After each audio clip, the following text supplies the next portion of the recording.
یہ ہے Greta Thunberg.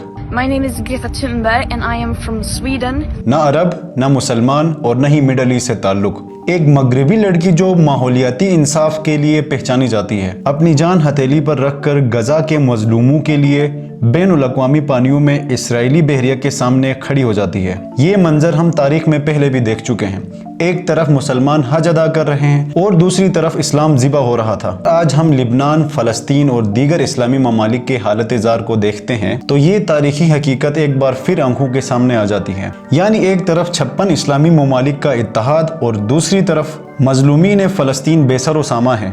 جیسے مسلمانوں کی رہنمائی کرنے والے نام نہاد لیڈرز کی اگر ہم بات کریں تو سعودی ولی عہد محمد بن سلمان جیسی شخصیات امریکی خوشنودی کے لیے کہکہے لگاتے ہوئے فون کال پر کہتے ہیں کہ مجھے فلسطین سے کوئی غرض نہیں ہے، اور دوسری طرف پاکستان اور بے شمار مسلمانوں کا چہتا مجاہد جولانی، جس کے سر کی کبھی کئی ہزار ڈالر قیمت لگائی جاتی ہے تو کبھی اسے مجاہد اسلام کے طور پر امریکی مشینری دنیا کے سامنے پیش کرتی ہے، جس کے ہاتھ امریکہ اور اسرائیل کے ساتھ ملتے ہیں اور ہتھیار مسلمانوں کے خلاف۔ اور پھر آتے ہیں پاکستانیوں کے رہنمائی پیشوا طیب اردگان، جو اسرائیل کے ساتھ سب سے زیادہ تجارت کرنے والا اسلامی ملک ہے۔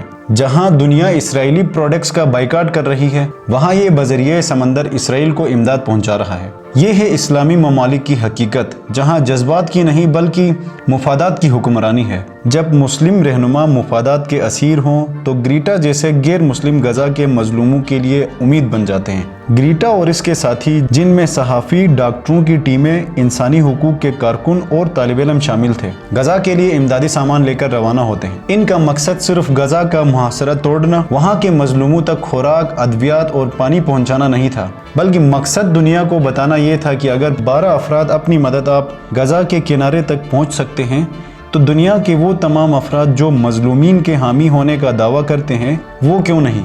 لمحہ فکریہ یہ ہے کہ یہ کام گریٹا نے کیا، یہ قدم مغربی صحافیوں، ڈاکٹروں اور رضاکاروں نے اٹھایا، مگر 6 فٹ کے اونچے سٹیج پر بیٹھے مذہب کے ٹھیکیدار، حکمران اور فلاحی اداروں کے سربراہ گلے پھاڑ پھاڑ کر حکومت اور عسکری اداروں سے بارڈر کھولنے اور اجازت دینے کی ڈیمانڈ کرتے رہے۔ اور دوسری طرف 22 سالہ گریٹا تھنبرگ بغیر کسی کی اجازت کے، بغیر کسی کے فتویٰ کے سمندری راستے پر کھدائی کام انجام دیتی رہی۔ یاد رکھیں، اس بدبخت اسرائیل نے 7 اکتوبر 2023 سے آج تک ظلم کی وہ حدیں پار کر دی ہیں جنہیں بیان کرتے ہوئے تاریخ بھی شرما جائے۔ 600 گولیاں، ایک بچی کا جسم، یہ کوئی فلم نہیں، یہ غزہ کی حقیقت ہے۔